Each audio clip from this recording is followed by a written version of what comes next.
For Sunday, July 12th, you've found the Georgia Gang. And topping our agenda this day, Burl Ellis gambles in court and loses. The term criminal illegal now comes into language all across the nation.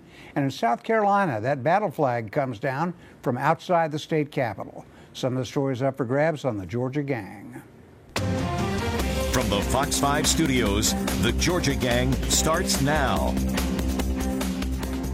And good Sunday. We're glad you could be with us.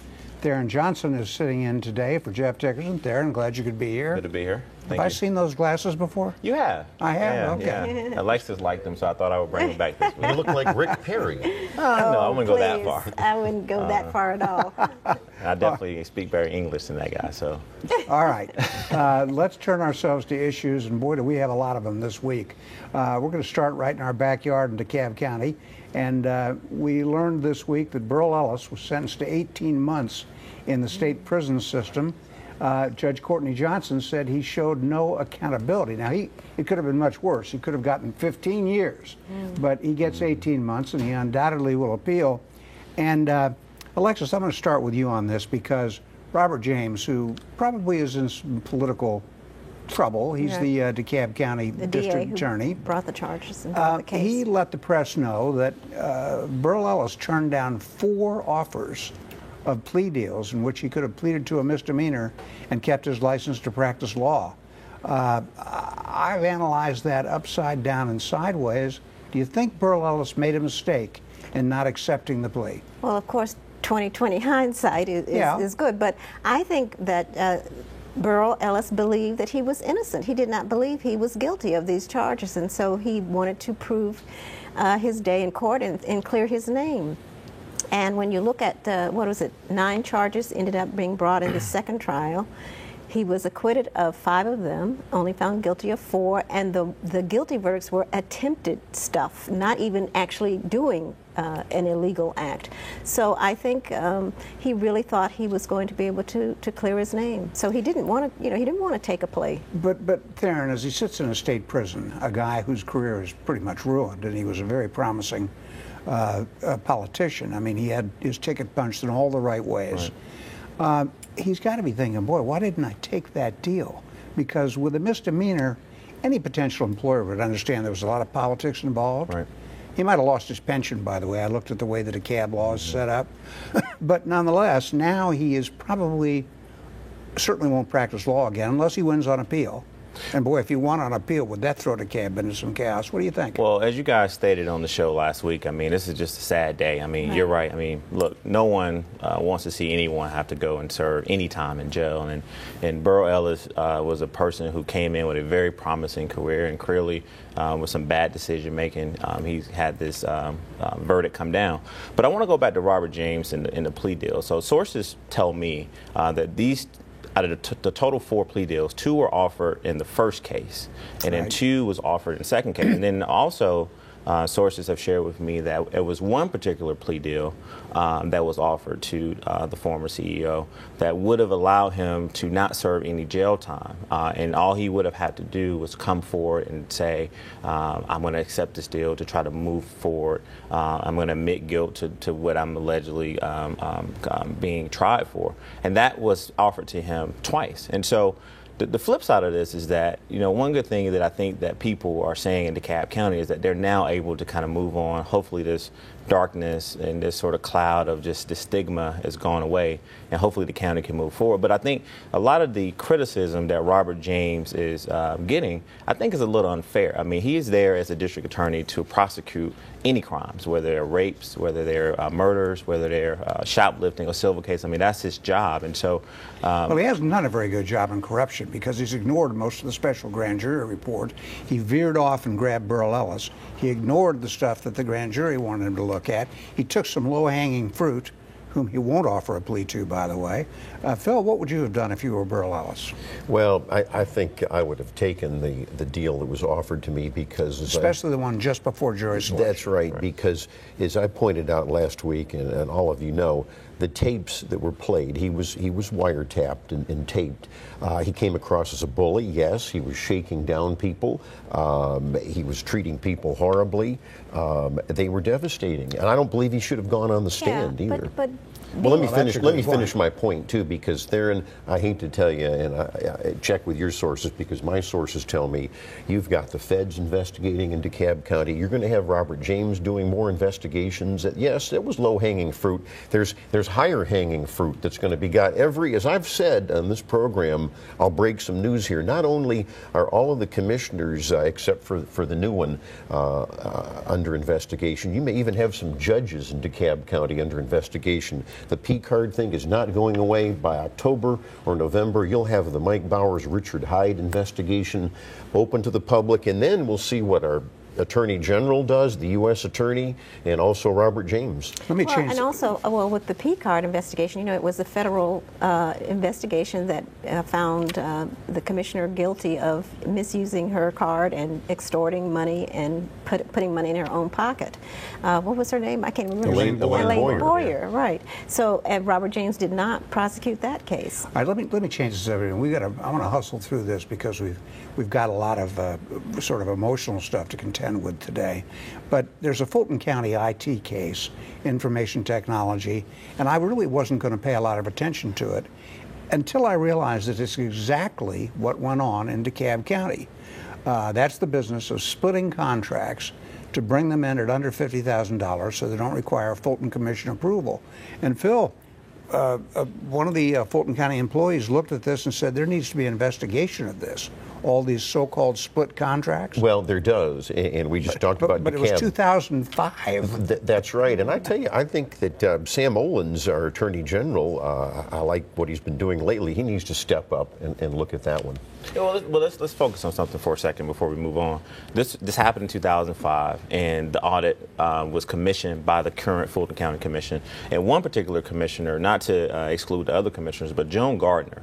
I mean, this is not a new issue, Dick. I mean, they've been, for the last probably month or so, been talking about this issue. So she sort of stepped into a leadership role and really has taken on. And then with Dick Anderson being there, who we all agree is off to a very good start. I think he has taken the leadership role, too, since January. I'd like to see the DA, though, take a little I get that, but let's give the county a chance, because unlike DeKalb, I'm with you. Yeah, unlike DeKalb, Paul Howard, the DA in Fulton, had a chance for several years, and I think it's going to have to take someone else other than Paul Howard. I think these split contracts are part of the DeKalb grand jury report several years ago, and they were also ignored. You see, that's what I'm getting at. Two counties, sort of the same idea. All right, we've got to hustle through this. I am absolutely perplexed that a Fulton County Superior Court judge could get carjacked in this city. I'm stunned by that, Judge Karen. Why? Carjacking is out of control. I've talked to the Zone 2 commander. I'll tell you why. Her son was carrying a 40-millimeter pistol. Well, I tell you what, I hopefully had a license for it.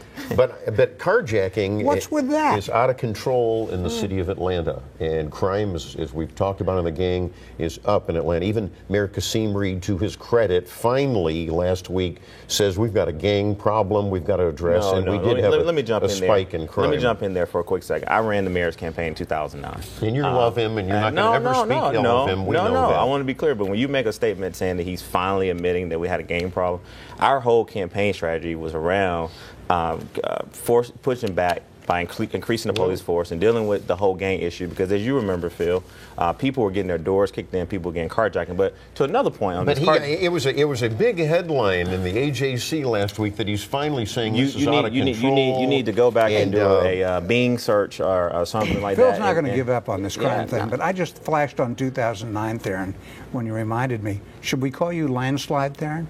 No. How many votes did the mayor win by? 714. How much? 714. 14. Well, it's a win's a win. A win is a win is a win. We'll win. take it. But to the issue of crime in the city, we've Gang also violence on the rise. Did you see that? But okay, I'm going to print you out a clip and show you that he's been saying that since 2009. But when we talk about crime in the city, we've also got to look at poverty.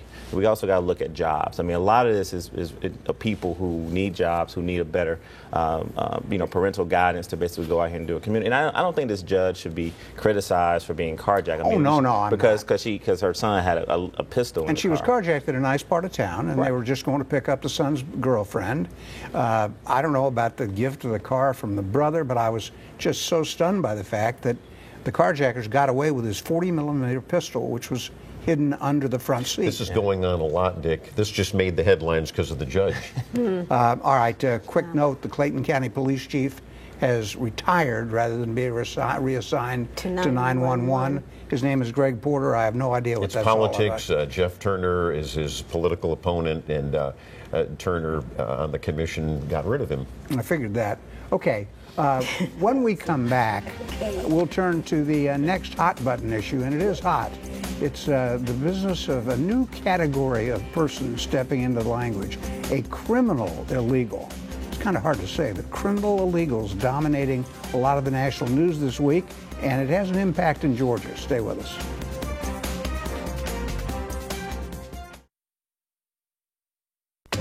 Have a question or comment for the Georgia Gang? Visit their website at myfoxatlanta.com. We're sort of affiliated with the Fox News channel, though we're not really. We're miles away, and our paychecks are not reflective. But at any rate, the Fox News Network, the Fox FNC, has been eaten up this week with the case in San Francisco of the young woman killed by an illegal alien who had been deported 6 times and who had committed felonies and who was given sanctuary in San Francisco. In fact, he went to San Francisco because of that city's sanctuary city policies. Phil, I know this is your area. This week, Josh McCoon, the state senator from Columbus, offered a wide-ranging plan on illegal immigration. He touched on this criminal illegal thing, and then he said some other things that I'm not sure were wise. I think he could have limited his field a little bit, but basically, he wants to do away with sanctuary cities and counties, and we've got them right here in Georgia. Well, we do. He did have a news conference, and Senator McCoon is expanding Senate Bill 6, which he introduced last session. That would deny driver's licenses to the illegals, and now he wants to ban Fulton County, DeKalb County, Clayton County, and we can't get a straight answer from the city of Atlanta, but they're not honoring what they call detainers from the feds, specifically Immigration Control Enforcement, ICE. And this is what happened in San Francisco. The sheriff and the mayor there weren't honoring detainers, and this is when they're about to be released, and the feds want to put a hold on them, and we want them. And so this is terrible. This is not protecting our communities in these 3 counties. I hope, I'm going to hopefully cut some slack to the city of Atlanta. I hope they're not doing this, but we can't get a straight answer. Maybe you can from your buddies. Alexis, I did a little research this week, and this business of criminal illegals killing upstanding citizens is not just limited to the situation of the woman in San Francisco. It's all over the country. Apparently the federal government doesn't actually record the figures, but anecdotally, it looks like a lot of criminal illegals who have been deported are returning to commit crimes. And in fact, in this case, let's mention this, that the perpetrator, the alleged perpetrator, was using a gun that formerly belonged to a federal officer. Could it have been in that Obama Fast and Furious deal? I don't know. But it's a widespread. Well, it's because of the border problem, as we all know. But I would think that even liberals who are for this sanctuary policy, let's go back to the rule of law. I understand the reason for the sanctuary policy on the liberal point of view is they want to have illegals that are here coordinate with the police and open the lines of communications. Okay, but it's gotten way out of hand because there's a lot more of these Kate Steinleys, the girl who was killed, around. Alexis, we start with the word illegal. Yes. Then we add the word criminal illegal. These are the bad guys that Donald Trump is concerned about, right? Yes, that Mexico is sending to America. And we all ought to be concerned about, not just him. The thing is, well, they're 39% of federal sentencing. Criminal illegals are 39% of federal criminal sentences in this United States. They are 3.1% of the population, at the highest. Well, so that means they need to be deported and kept out, or that something needs to happen in Mexico to keep them in jail where if they have been found to be criminals. Couldn't agree more. David Perdue, Theron, our junior U.S. Senator, sent a list of 13 questions to Homeland Security. I think this is an issue that is building. There's a call for something called Cates Law, which would require that somebody who is deported gets who's committed a crime and gets deported should be sentenced to an automatic 5-year prison term.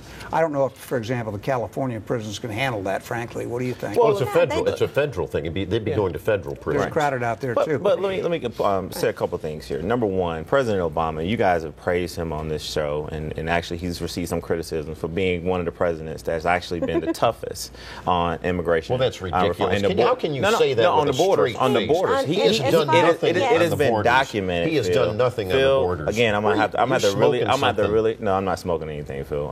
And my point is this: he has been very tough when it comes to protecting our borders. Number two, a lot of these folks, they're already here. We've got to basically deal with them. We've got to get them legal, and we've got to basically make sure they have every right to basically. Even the criminals? Let me finish. Now, the people who are committing these crimes. That's a whole separate category that we've got to deal with. I said criminal, illegal. And so the point is that I just think that it's a little disingenuous when we basically label all of these folks who want to come to America and they come here legally and go through the process to basically provide for their families, to let these criminals that are committing these crimes sort of overshadow that. But then this whole thing with Donald Trump, and I agree with Alexis, I mean, this is just all a stunt for him to try to drive up the radical right. You just said they were coming here legally? They're not coming here legally. Some are coming here legally and going through the process, but a lot of them. That's fine. That's fine. Yeah, but my point is, we're worried about illegal immigration, and as you rightly point out, the porous border and people coming back. So somebody's suggestion, I don't know if it was Ted Cruz or somebody, said there needs to be 20,000 Border Patrol people to close up the border. Who's going to pay for that? You know what? We already are paying for it. But you know the Border Patrol and ICE are suing. A union is actually suing the Obama administration. Why? Because they're not allowed to do their jobs by the Obama administration. You just want to keep everyone. You don't want to tell the truth about. No, I'm telling the truth. Union. But you don't want to give. You love unions. It's the one union you don't like. But they're suing Barack Obama. That's fine. My point is they can't do their job of enforcing the law. Be fair with your facts. Oh, I am. You can check this out. Check out the lawsuit. Yeah. We got to get out. I'll have the last word. You want to know what the future is? You look into the future, good or ill, I don't know. But this week we learned that Latinos outnumber Anglo-Saxons in the state of California, our largest state. And that is not a pretty picture if you're a conservative who believes in a democratic republic. That's scary. When we come back, another hot button issue. The battle flag comes down in South Carolina.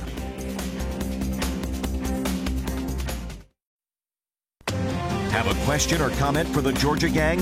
Visit their website at myfoxatlanta.com.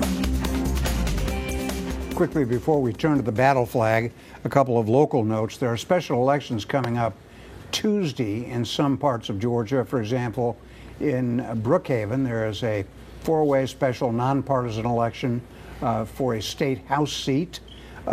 It's an interesting election because J. Max Davis has had some issues from his tenure as mayor of Brookhaven.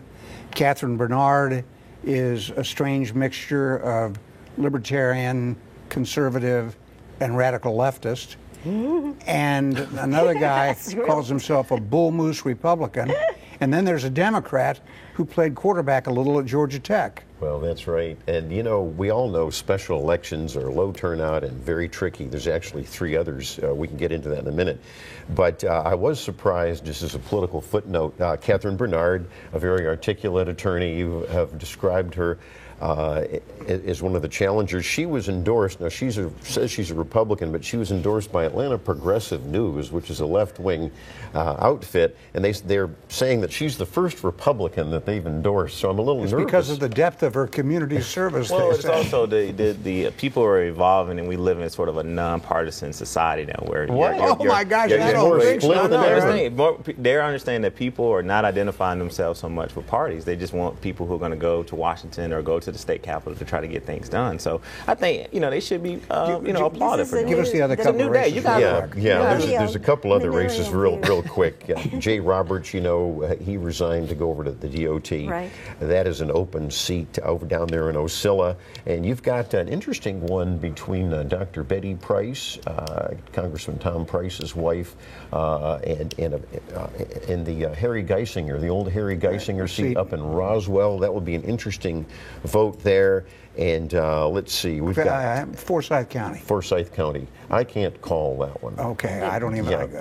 Marita Johnson. Oh yeah, and that's right in that's DeKalb Tyrone County. Brooks' seat. You're right. No, that's the cab. Excuse me. The That's cab right. commissioner's race, Correct. Marita Johnson. That's right. Who's the And, wife and, of Congressman George Hank Turner. Johnson. Okay. Yeah. Well, we didn't do that very well because I know we want to get to this next idea, and that is that Friday morning, the South Carolina State Highway Patrol Honor Guard pulled down the Confederate battle flag that had flown on a lonely flagpole away from the state capitol. It's been there since Democrats erected it in 1954. Democrats preserved it. No, in It 1961. was Governor Ernest Hollings. They put it where it is. Did it? He It was the one. 1961. Yeah, when the Correct. Democrats Yeah. were still the Dixiecrats.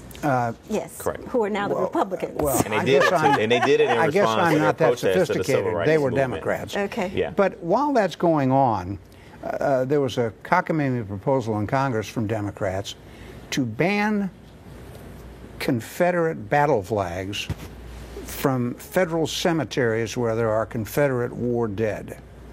And the Republicans had to pull their vote on that measure because apparently they don't have the votes, and it got pretty emotional. Yes, it did. And It was- Nancy Pelosi tried to ban the state of Mississippi from the U.S. Capitol. Well, let's take Because that. it has It was the an battle Interior emblem on Department its flag. spending bill. That's what this amendment was attached to. And I think we ought to honor any soldier of any cause if they want to put a flag on a gravestone. I do think the Democrats were taking a cheap shot because these are graves of fallen soldiers, and I don't understand. If they can't lie and rest under the flag for which they fought, something's wrong. Suppose France decided in those massive cemeteries in Normandy that the American symbols could no longer be used. No flags could fly over the graves of dead Americans who rescued France, and I wouldn't put that past the French, frankly. And I'm glad to see even some of the Democrats, I'll praise David Scott and some others, they're saying, look, the Confederate flag went down, that's great over in South Carolina, but we can't take this too far. We cannot start removing memorials. We can't start burying dead people. But that's what they want. What do you know mean it. we can't? They're Well, doing I think I'm glad to see. I think they're going to try to rename the South Lawn of the White House. Whatever. Well, and in your spirit, Phil, I'll compliment Speaker Boehner, who basically said, "Hey, you know what? Let's step back. Let's have a conversation about I this, agree. bipartisan conversation But about David it." Scott All right, said we didn't even conversation get to the about what? proposed. We didn't even get to the proposed cuts in troop strength in Georgia. 4,300 Oh, right. troops recommended by the Barack Army. Obama weakening our military again. Please, But please. that'll There be you go the again. subject of the coming weeks. We'll see. We'll hear a lot more about that. So when we come back, it's time for winners and losers.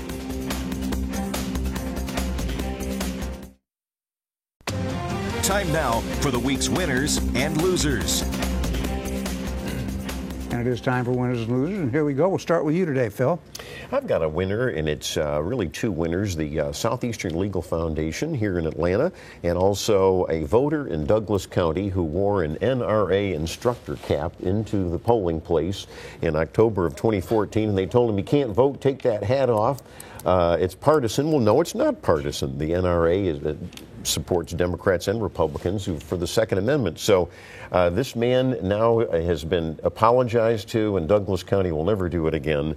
And secondly, there was a great talk radio fellow up in North Georgia, Billy Dilworth. He passed away this last week, and he was beloved by a lot of folks, and he was a journalist up in North Georgia. All right, Alexis, let's go to you. Okay, I'm going to salute Jenny Horn and Gilda Cobb Hunter. They're two state reps in South Carolina. Gilda Cobb Hunter has been trying to get that flag removed for 15 years, and probably more than that because she was involved in the last compromise. And Jenny Horn made an incredible speech on the floor of the South Carolina legislature that said, She's a descendant of Jefferson Davis. Of Jefferson Davis, and she said it's time to do this. This is a show of respect for what happened there, the massacre. And then Jimmy Carter has a new book, his 29th book. He is so prolific. It's called A Full Life, and it reflects on his 90 years. It's been a full life. I'll have my own words on that in a minute. Go ahead there. All right, a couple winners for me. This is something that should have been done a very, very long time ago, but I want to commend Governor Haley and the South Carolina legislature for doing the right thing and removing the flag. Also want to compliment Congressman Lewis, who made a very, very compassionate floor speech about his proposal around these Confederate flags. He talked about how they need to be in museums and people's homes and not in federal places. And then lastly, I want to make Donald Trump my loser. I think this guy has lost his mind. I think instead of Phil asking me if I'm smoking something, I think you should email Donald Trump and ask him if he's smoking something. But he's right on that illegal criminal alien stuff. This guy is totally off base. He's crazy. He's not going to make the nomination on the Republican side. No, I agree with you there. He should stop. And he's losing everything. So he's definitely my loser this week. All right, thank you, Theron. I will make Brookhaven my winner because the city has lowered property taxes for the third time since it was formed just 3 years ago. Jimmy Carter, you mentioned him. He came out this week and said that Jesus would have supported homosexual marriage, failing to understand that actually anybody who tried that back then would have been stoned. And finally, the Darwin Award goes to a New York Giant defensive end who blew his index finger off shooting fireworks. He had a $90 million contract offer on the table, no longer. See you next week on the Georgia Gang. Yeah, stupid. The opinions expressed in this broadcast are those of the panelists appearing in this program.